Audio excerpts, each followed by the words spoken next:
Assalamualaikum warahmatullahi wabarakatuh. Bertemu kembali sahabat Brandilog di YouTube channel saya Samsul Bahri ya. Kita akan melakukan brainstorming, dialektik dan logik mengenai fenomena lato-lato yang sedang tren sekarang ini.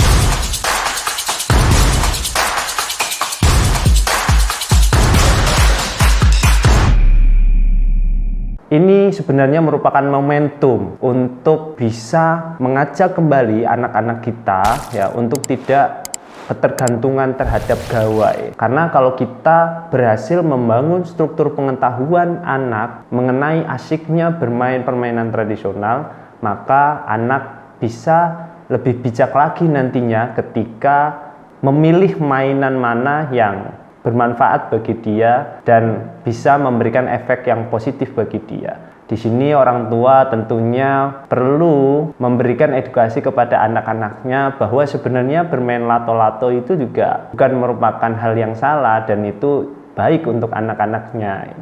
Sejatinya tidak ada yang namanya alat atau teknologi ataupun gawai yang memiliki efek negatif. Tapi sebenarnya alat itu netral, jadi dia nggak punya efek positif dan juga tidak punya efek negatif. Jadi tergantung yang menggunakannya. Jadi ketika kita tahu bahwa gawai itu sering dikatakan memiliki efek-efek yang negatif, sebenarnya kalau kita bisa bijak dalam menggunakannya, kita bisa mendidik anak kita, juga gawai bisa memberikan efek yang positif. Tapi dikala adanya tren lato-lato di sini, ini merupakan momentum untuk kita mengenalkan permainan tradisional yang selama ini tidak diminati oleh anak-anak. Jadi secara sosiologis itu sebenarnya lato-lato itu merupakan sebuah tren siklus yang mana pada zaman tahun 90-an atau 30 tahun yang lalu saat saya masih kecil, mungkin Bapak Ibu juga masih kecil ya, itu sebenarnya lato-lato itu juga sudah menjadi tren dan sangat dikenal oleh anak-anak pada saat itu. Jadi lato-lato di sini dulu kalau di Jawa lebih dikenal sebagai mainan tek-tek ya. Karena bunyinya itu tek-tek itu tadi ya. Terus kalau di Bugis itu dinamain sebagai tako-tako. Sebenarnya fenomena boomingnya lato-lato sekarang itu hanya merupakan sebuah tren siklus saja. Yang mana siklus itu perubahan sosialnya itu muter. Dari sudah pernah terjadi nanti berubah dengan adanya permainan yang lebih modern, kemudian nanti akan kembali lagi ke siklus permainan tradisional itu tadi. Sebenarnya ini merupakan sebuah fenomena yang wajar atau di dalam sosiologis dipahami sebagai trend fads ya. Jadi ini terjadi karena ada kesepakatan sosial ya, yang mana masyarakat itu menganggap bahwa kalau nggak ngikuti tren ini nih nanti saya ketinggalan nih kayak gitu. Makanya masyarakat atau anak-anak itu mengikuti dan ada sebagian orang yang berpikiran bahwa kalau tidak mengikuti tren maka nanti akan dianggap ketinggalan.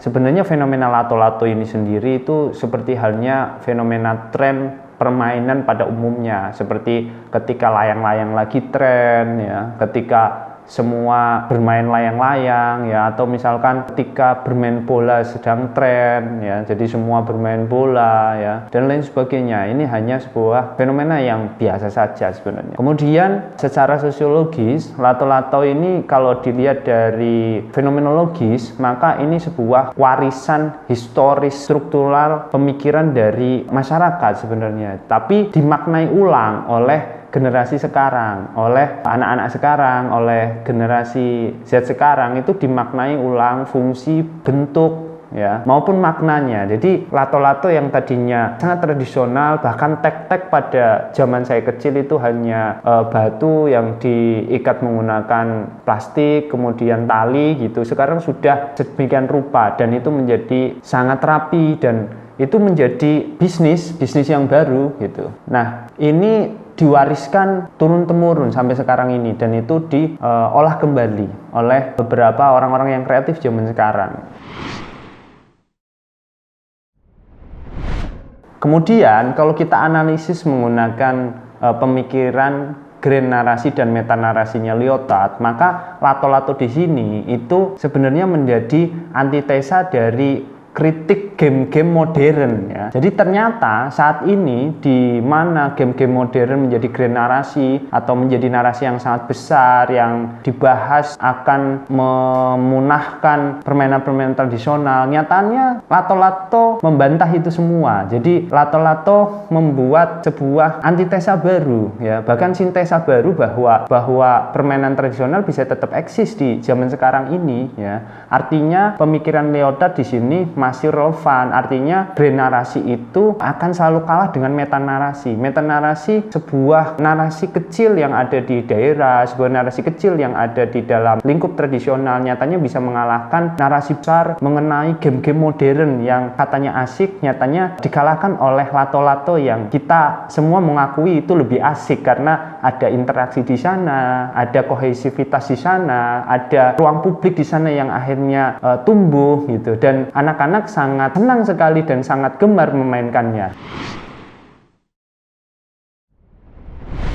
Lato-Lato nyatanya membangun interaksi sosial. Jadi Lato-Lato itu berbeda dengan permainan yang berbasis aplikasi atau berbasis gawai yang nyatanya Lato-Lato lebih menyenangkan karena bisa dimainkan bersama-sama, dan kemudian Lato-Lato itu menjadi jawaban atau sintesa dari bahwa permainan game itu lebih menyenangkan ya. Kemudian di sana terjadi sebuah kohesivitas ya, jadi antara anak-anak generasi Z yang ada saat ini. Lato-Lato sendiri juga membantah bahwa generasi sekarang merupakan generasi alien yang suka hanya rebahan saja. Dengan adanya Lato-Lato nyatanya mereka membangun kohesivitas yang sangat baik antara satu dengan yang lainnya, bahkan ada pertandingan Lato-Lato juga. Lato-Lato selain itu juga bisa membangun identitas diri ya, dan habitus yang positif. Karena apa? Karena anak tentunya akan ingin menunjukkan kemahirannya dalam memainkan itu, maka dia akan berlomba-lomba untuk menunjukkan kemahirannya memainkan Lato-Lato di depan temannya. Itu akan menjadi sebuah habitus yang positif daripada bermain gawai. Jadi anak-anak punya sebuah ranah untuk mengekspresikan dirinya, maka Lato-Lato ini menjadi FOMO ya. Jadi sesuai dengan karakteristik generasi Z, maka mereka akan sangat takut kalau dibilang ketinggalan zaman. Maka mereka akan berlomba-lomba untuk bisa dikatakan tidak ketinggalan zaman. Maka kita tidak heran bahwa Lato-Lato semakin viral karena itu dianggap sebagai tren bagi generasi Z sekarang ini. Lato-Lato juga bisa mewadahi untuk meningkatkan karakter generasi Z, karena Lato-Lato bisa mengajarkan untuk generasi Z menjadi dirinya sendiri dengan terus berkreativitas dalam memainkannya dengan beragam kreativitas, bahkan ada yang memiliki teknik-teknik tertentu dalam memainkannya. Maka Lato-Lato di sini sangat positif sekali bagi generasi Z. Lato-Lato juga menjadi alternatif untuk membangun hubungan sosial antara orang tua dan anak, karena Lato-Lato bisa menjadi permainan keluarga yang menyenangkan dan menarik untuk dimainkan bersama-sama. Kita bisa sebagai orang tua memuji keahlian anak sehingga anak semakin bangga dan merasa bahwa kehadirannya itu sangat berharga di tengah-tengah keluarga. Maka ini akan bisa menjadi hal yang sangat positif bagi anak. Lato-Lato juga menjadi media untuk panjat sosial bagi para pemainnya. Jadi bagi mereka yang mahir memainkan Lato-Lato, maka mereka bisa memamerkan keahliannya itu di media sosial, sehingga ketika mereka viral, mereka akan semakin diakui sebagai pengganti eksistensi di dunia nyata. Makanya anak-anak yang mahir memainkan itu gemar sekali mendokumentasikannya dan menguploadnya di media sosialnya masing-masing.